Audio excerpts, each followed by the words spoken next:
Hi, I'm Keely Duncan, and this is the Glorified Podcast where we share our stories for God's glory.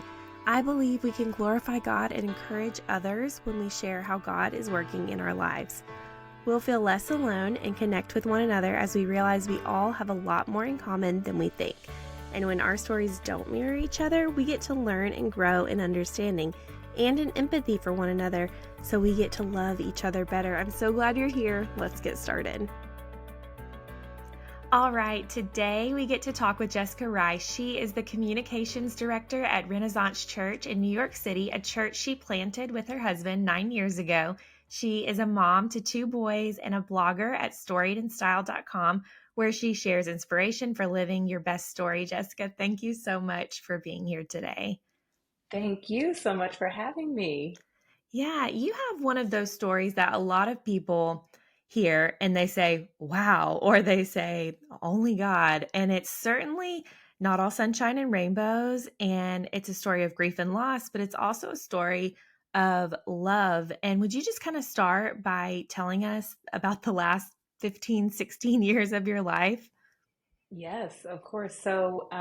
I got married when I was 26 years old, almost 15 years ago, to a wonderful man named Jarronn.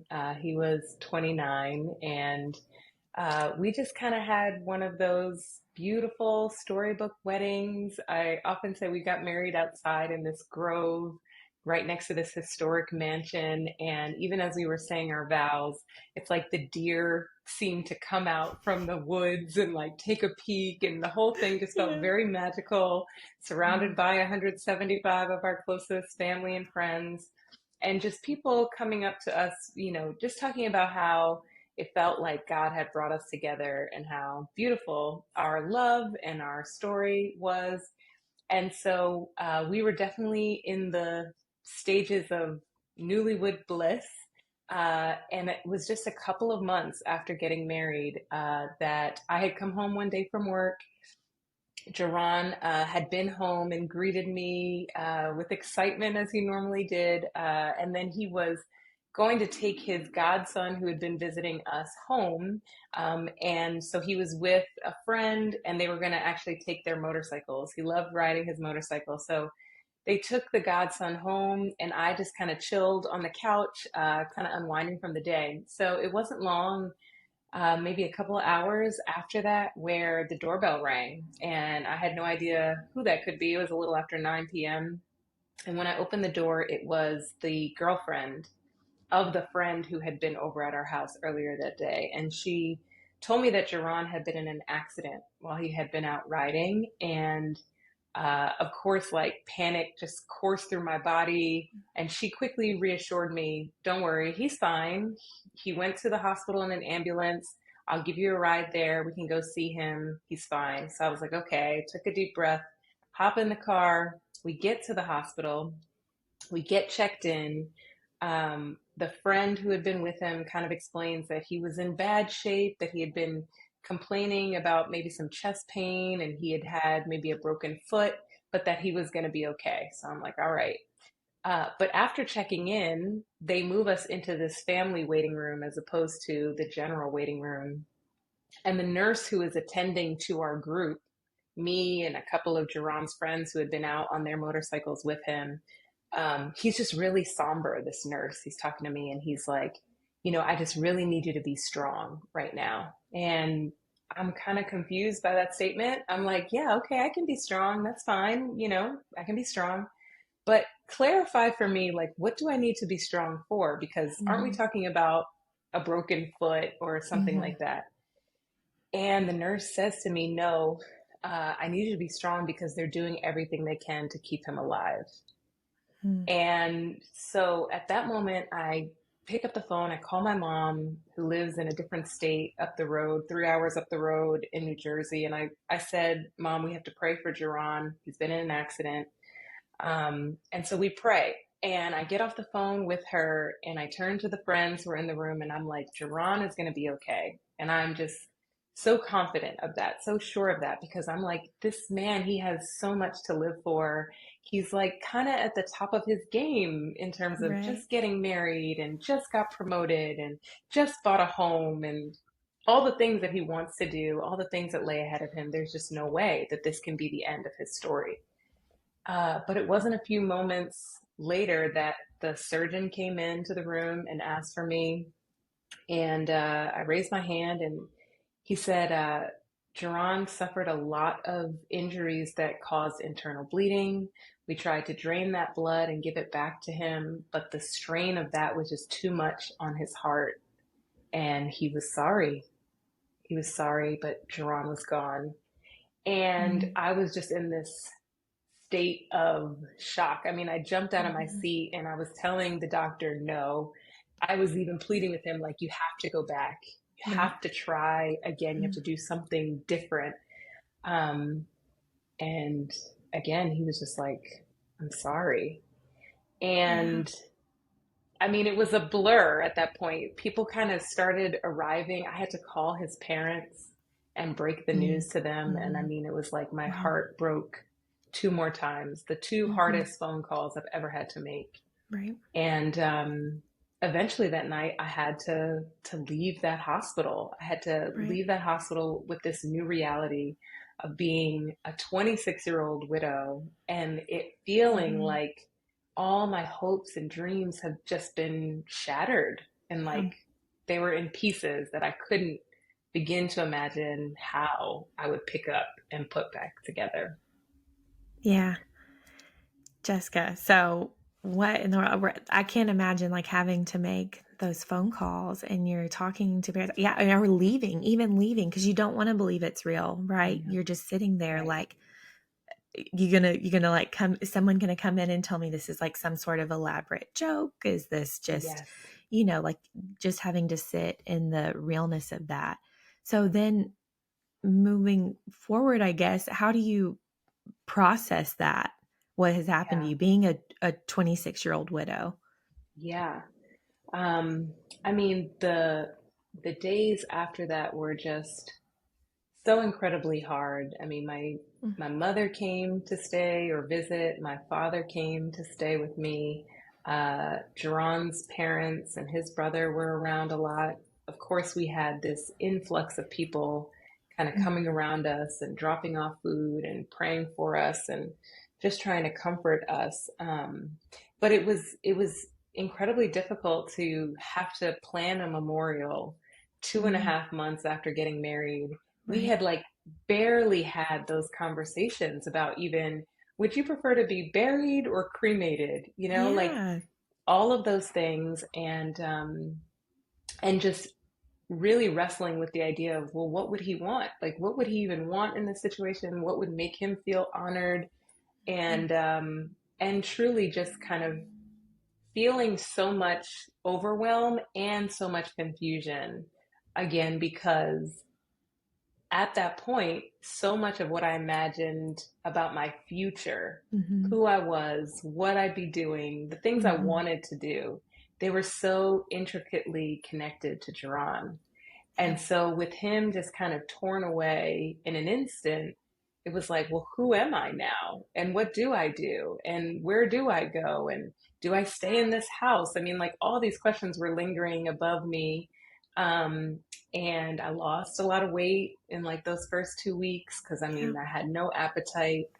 Um, I, made plans for this memorial service. I had to learn that I had to go to bed by 9 p.m. every day just to conserve energy and not kind of completely fall apart.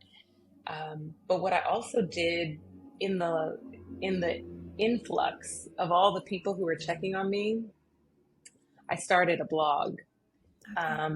And I started that blog mainly because, people were calling me, people were texting me, they were Mhm. checking on me.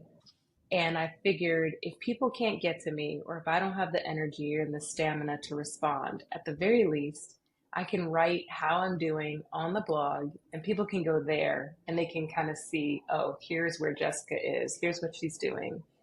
And what I wanted from that blog too was I felt like I had so much swirling around in my head, so many questions, so many Mhm. thoughts. Um, and I felt like if I could just reach up into my brain and snatch down one idea and maybe kind of Mhm. unpack it a little bit and write about that in one entry, I would just kind of clear a little bit of space, entry by entry in my brain. And so that became like my my place of therapy, of sorting through all that was happening to me. Mm-hmm. And I told people too, because people knew I was a Christian. Uh, I think I wrote on the description, like, these thoughts will not always be faith filled. Yeah. These thoughts will not always be me pouring out my heart and then at the end saying, but God. Right, right. These will be It's in the messy. moment, messy. Yeah. Here's what it Honest. is, honest. Mm-hmm. Like, I love all of the thoughts that you've sent me and the cards you all have sent me, but sometimes that's still not enough. I'm still Mm-hmm. here crying, and like, this is the honest reality of this situation. And so um, it was just incredible, like, to have that process of an outlet and to have people kind of coming alongside and seeing themselves in that journey too. Um, Mm-hmm. because maybe they hadn't lost a spouse, but they knew what it was like to experience heartbreak or lose a parent or a Mm-hmm. sibling, a relationship, whatever it was. So yeah, it really became this place of me being able to process honestly what was going on with me. Yeah. And did you ever feel like in the moment, I feel like we hear so many people say, if this happens to me, like, I'm out, God, like, I can't handle Mm. this. Did you ever have any of those feelings? Like, I guess what kept kept you with God, or was it that Yeah. God stayed with you? Yes. Oh my gosh. That's such a great question. And I think how you phrased it is probably pretty accurate. I remember feeling in those moments, um, God, it's not that I think you're not there, um, but I'm mad and I'm hurt Mm-hmm. and I don't want to talk to you. I don't want to talk to you. So I believe, God, that I'm sitting in the palm of your hand, but that's about as much as I can muster in terms of relationship with you. Like, I do not want to talk to you. I don't feel like I can. Yeah. And there's a song that I used to love. I've always loved sad songs. I don't know what that is, but Yeah. whatever. Me So too. there's this sad song by India Arie, and she has this line where she says, when the one who loved me the most turned around and hurt me the worst. Mm. And, she's likely talking about a love interest, Right. but Yeah. in that moment, that was what I felt. I felt like the one who loved me the very most had turned around and hurt me the very Mm. worst by allowing what was going on to happen. But I also, in everything, I think not too long after, it was hard. It was hard, and I was still upset. But I do think that I kind of also recognized that, man, um, I truly believed that Jarronn and I had been brought together by God. Mm-hmm. And now the story and the circumstances of our lives was not the way that I wanted it to be, obviously. Yeah. Was I willing to say this was now not part of God's plan? Like, in other words, was I only willing to crown something as being God's will when it was Mm-hmm. aligned with what I wanted the story to be? That's So good. it was easy Yeah. to say, God has brought us together because I loved us being together. Right. Was I able to say God has allowed him to go to heaven when that was not what I wanted? Mm. I felt like I couldn't hang on to the past being God's will and move forward thinking this part that I don't like is now not God's will. Like, I had to take it Gotcha. all Yeah. or nothing. And I Mm-hmm. wasn't willing to say that the prior days were not part of his plan. So I felt like now Mm-hmm. I did have to, as much as I disagreed with it, trust that it was part of his plan, as painful as it was. And I do feel like there were moments, sometimes they were so very fleeting. I mean, 10-second moments sometimes, where I would be hit with this overwhelming sense that everything is going to be okay.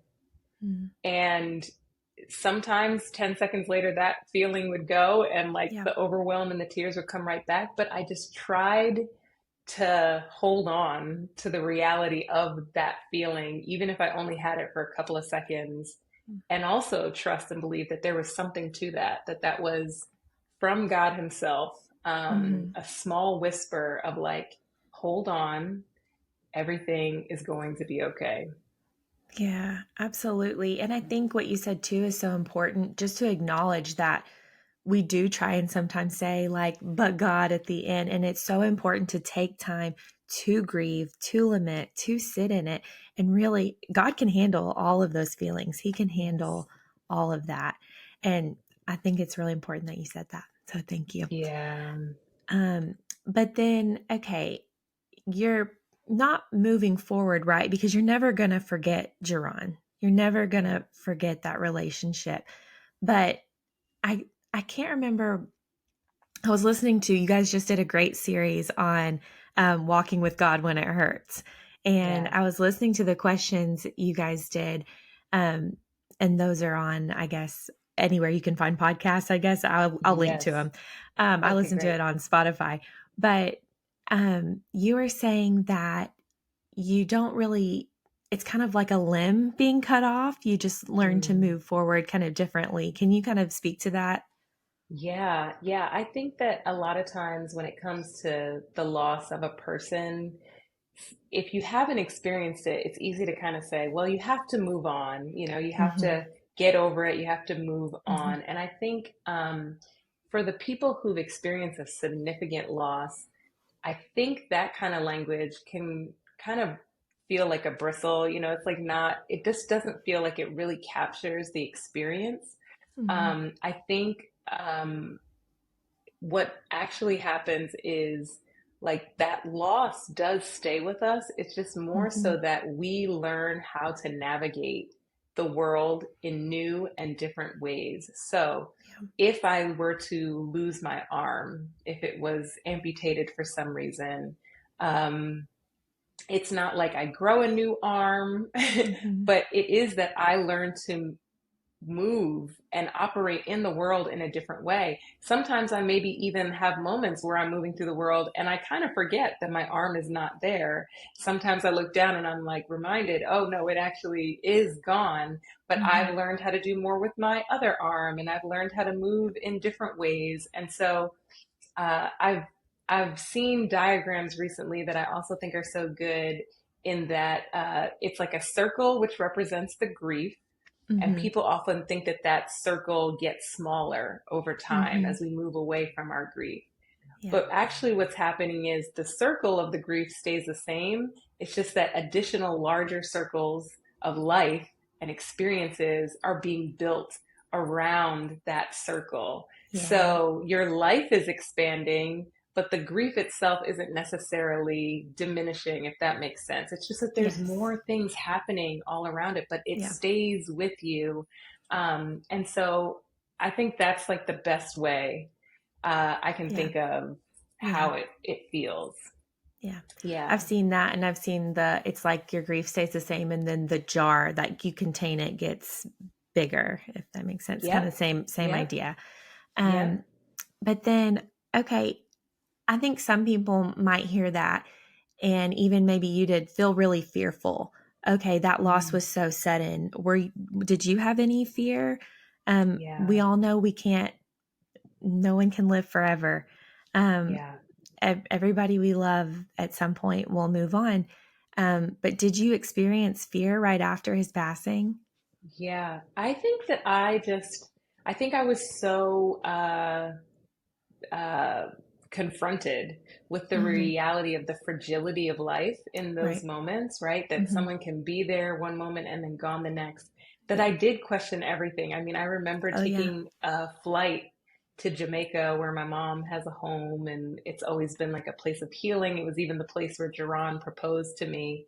So Mm. I headed there like maybe 10 days after he had passed away, after we'd done the memorial service and everything. And I remember being on that plane thinking, this plane is going to crash and I'm going to die. I mean, you're just Yeah. like hyper aware Yeah. of all the moments where you take for granted and you're just moving through the world. And then suddenly you're thinking, well, I'm going to die at any moment too. So I Mm-hmm. definitely had this sense of like, I could go at any moment as well. Um, Mm-hmm. and then I think, that diminished over time. But what I still truly do wrestle with is with my husband, with my kids. I Mm-hmm. mean, I think there's lots of moms on playgrounds who probably think, whoa, Jessica's really wound up, like as the kids are playing on the jungle gym or whatever, and I'm running over to make sure everything's okay. But I just have this very present knowledge that Yeah. situations can change very Mm-hmm. quickly.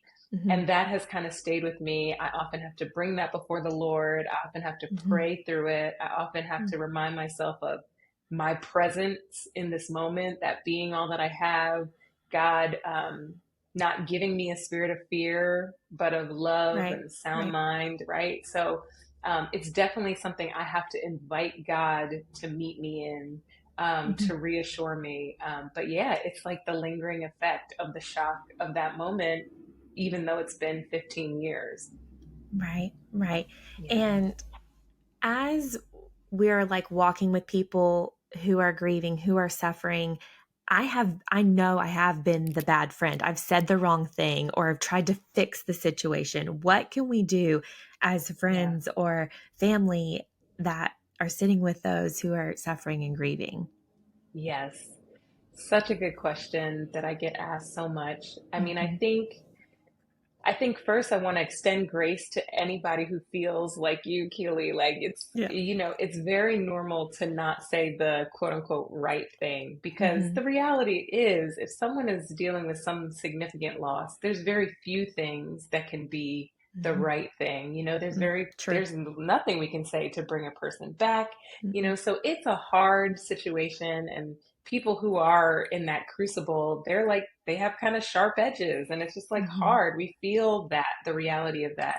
So I think extending grace to ourselves is good. But I think also with that, kind of hopefully finding freedom in I don't have to find the perfect thing to say. I don't have to send the perfect gift at the perfect time.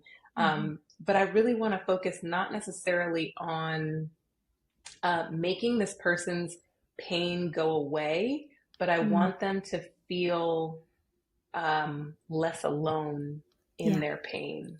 I Yeah. think That's good. that's the shift that needs to happen. I think so many times we want to alleviate the pain when really the goal should be to help that person not feel so alone in their Hmm. pain.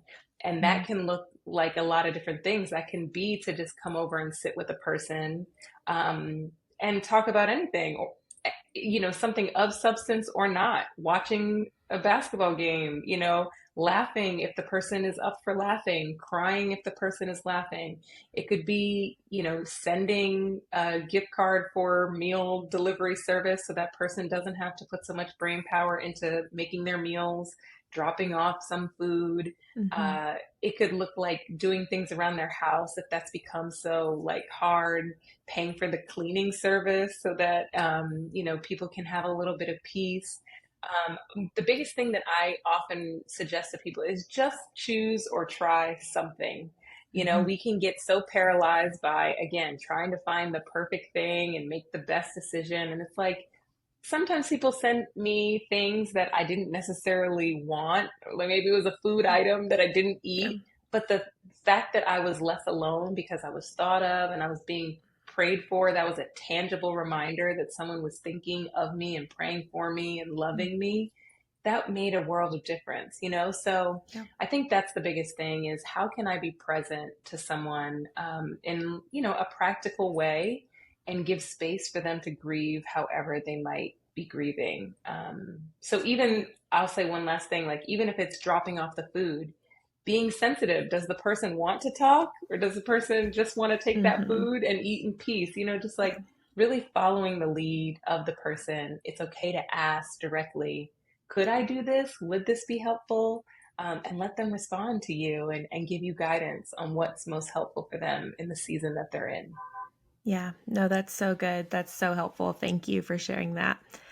Um, so I'm going to kind of backtrack a little bit. I know you mentioned you were writing on this blog and you're in a series of, I think, a couple of years writing and processing on your blog. And then kind of tell me what's going on with Jarronn. Yes. So it had been about 3 years after my late husband, Jarronn, had passed away. Mm-hmm. And I would say at that point in my journey of grieving, I had definitely gotten to a just a more stable place. I mean, I really felt like I had my grief, but I had so much more gratitude. That some of my grief had really changed to gratitude. That I may not have Jarronn with me, and I may not have the marriage or the family that I thought I'd have at 29. But there's so much to be grateful for, and I'm grateful that I even got to experience that. I know people who would love to be in a marriage like that for any amount of time and they haven't had that experience, and so I just had a lot more gratitude and stability in that and confidence in who God was and what he was doing in my life. So anyway, I get this friend request on Facebook from this guy named Jordan Rice. I don't really know who that is. Like, who's this And guy? yeah, who's this guy? And we had a lot of mutual friends, so I thought maybe I Oh, do no know way. him. But I was like, no, I don't think I know him. And then I saw that his relationship status was widowed. And so I thought, Mm, oh, he probably came across my blog and, cool, we can be friends. That had happened before in the past. So he sent me a message saying, like, hey, Jess, your name came up at lunch with this couple that he had been meeting with. The husband in the couple went to college with Jarronn. The wife in the couple went to college with me. oh, no way. And my name had come up in conversation, kind of been talking about professional stuff, and they had both assumed Jarronn knew who I was. And he was like, okay, who's Jessica? No, I don't know who this person is. And they're like, of course you know Jessica. You guys know a lot of the same people. And you have these really similar life stories of being married in your 20s and widowed in your 20s. And so he had at that point kind of said, that sounds kind of familiar. He goes home, he opens up Facebook messages, and he does see, in fact, that he had been married to this woman named Danielle. They'd also Mm. gotten married in 2009, like Jarronn and I had. And she had passed away 20 months later after they got married from an extremely rare form of cancer. Mm. And so after she passed, another mutual friend of mine and Jarronn's had sent him a link to my blog, not trying to connect us in any way, but just kind of saying, hey, I have no idea what you're going through, but my friend was widowed in her 20s. She might be able to have something that's helpful. He had never opened the link.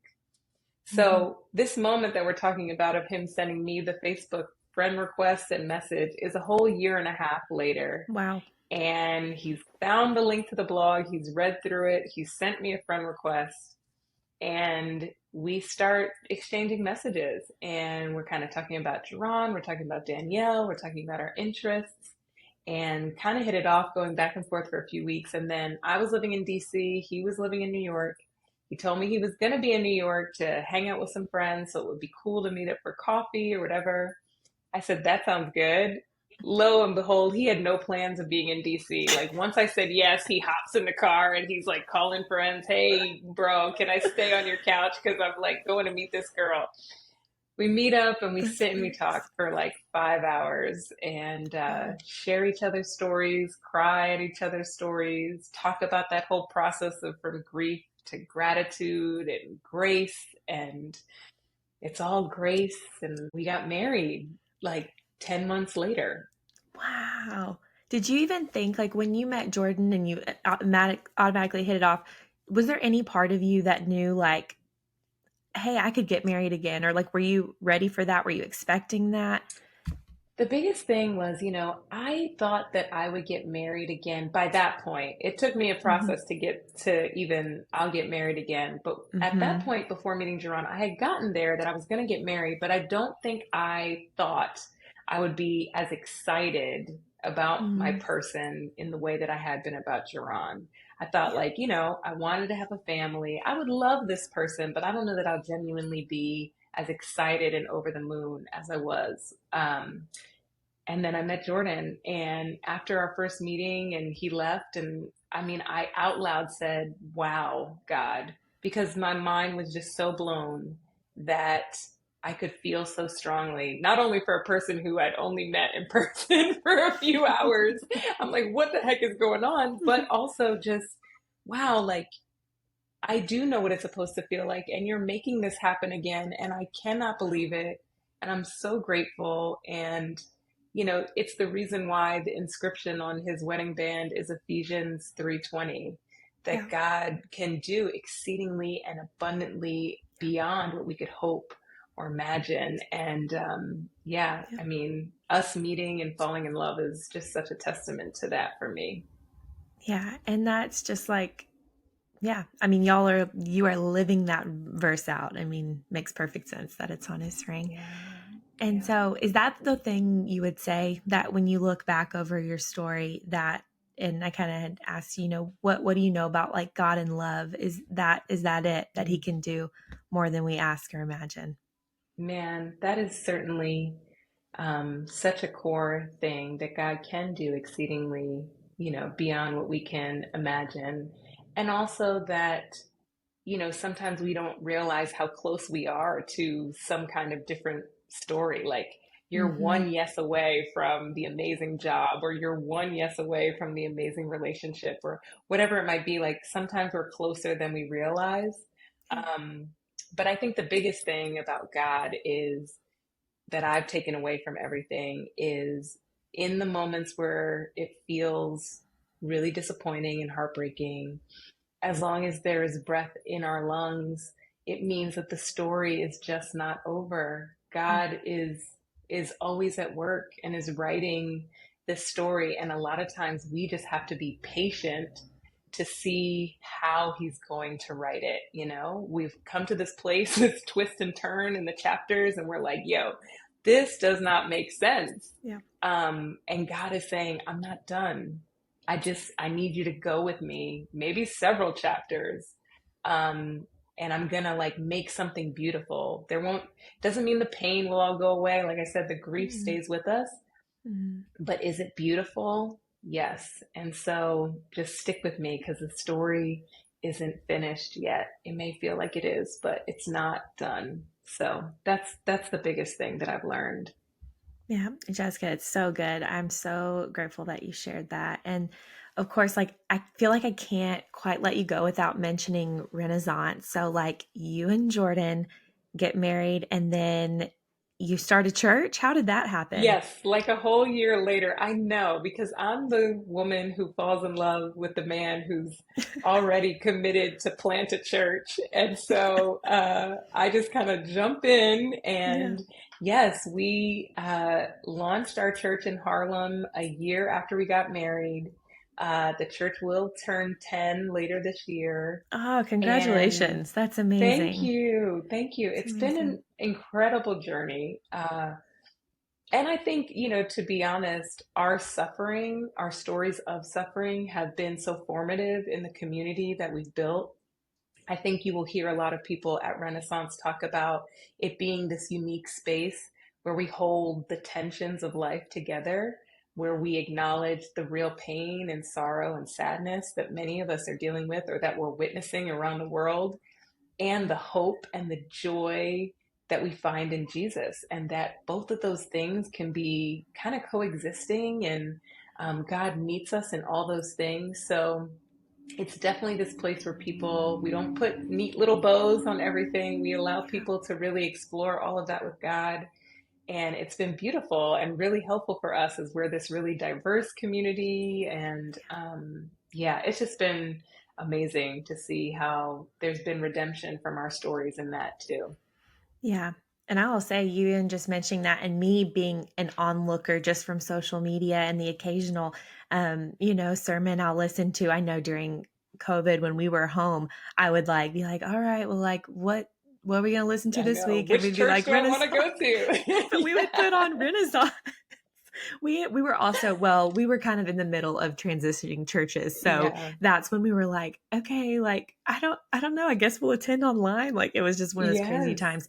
But what you just said of holding the tension of the suffering and the joy I see lived out in you guys, even just on social media, because the true thing is that you guys are in New York, and you're in New York during 2020, an incredibly difficult year around the world and in your city. And then what's also true is I'm always seeing you guys dance in the streets and Yeah. doing like church and chill or whatever, but it makes me want to be there. And you guys celebrate and do joy so much, or do it so well. And I don't think, a lot of times I think we think of church and God as this like judge and this stiff and stern being in place. And I think you guys just exhibit the joy of the Lord so well. And I don't know if that's because of 2020, then y'all were like, okay, when we can meet back in person, we're going to be celebrating more together, or if that's something you guys have always done, but I love to see it. Yes, yes, no, it's so true. I do think that that's just, yeah, I think it's I know for me, I am determined to, as you mentioned with my blog, like live my best story. And Yeah. so I want to fully lean into when it's hard and it hurts, but I also don't want to, tamp down when it's joyful and there's just Mm-hmm. like beauty all around us. And so, yes, I mean, yeah, sometimes we gotta laugh to keep from crying. Right, right. There's also, there's space for it all. But yes, thank you for saying that because we do have a lot of fun Yeah. and, feel like it's a way of just signaling all that God has done, and Yeah. is doing. So I love that you feel that through the social media interwebs. I really do. I really, really do. Well, Jessica, I know people can follow along at storyandstyle.com as your blog, and then on social media. Okay, I always just say JMoJax. Is that what it That's is? perfect. That So it's is, that is. JMO and then JACKS on Instagram. And she really does inspire you to live your best story, always sharing about the church, traveling, and making me a little bit jealous on all your trips. But that's where people can follow along with you. Jessica, can I pray and then we'll be done? Yes, Okay. please. Thank you so much. Yeah. So God, we just want to thank you so much today for Jessica, for sharing, being willing to share, and just how you pour through her and bless all of us. Lord, we ask that you bless Jessica and Jordan and their sons and Renaissance, just so that you may partner with them in bringing heaven to earth. Lord, we love you and thank you so much. Amen. Amen. Jessica, thank you so much for being here. I appreciate it. Thanks so much for having me. Wow, you guys, I am just so thankful for Jessica coming on today and sharing her story and talking about grief and suffering with us. Man, I'm just so thankful for her. If you want to follow along with her blog or her Instagram, or check out their church or any of the things that we mentioned, I will put it in the show notes below. There will be links to all of it. And if you enjoyed this episode, would you share it on your social media or with your friends and family? And feel free to rate and review as well on whatever platform you're listening on. And I hope you guys go out and have a great week, and I'll see you next time.